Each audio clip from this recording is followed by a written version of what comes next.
L'histoire d'Afrique noire poudre blanche remonte à 2005. J'étais alors correspondant de Radio France Internationale à Dakar et je couvrais l'Afrique de l'Ouest. Et le représentant des Nations Unies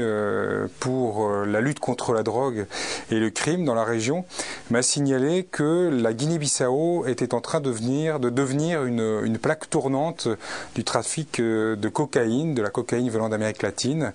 Et c'est comme ça que j'ai commencé à faire des reportages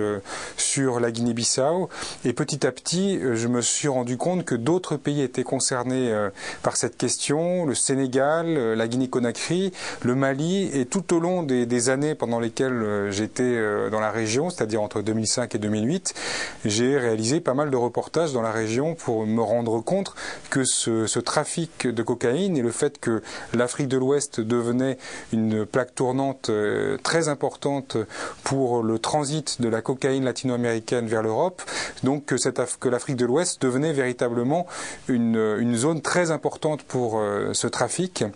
Et du coup, je me suis dit qu'il serait intéressant d'enquêter davantage sur le sujet, d'essayer de comprendre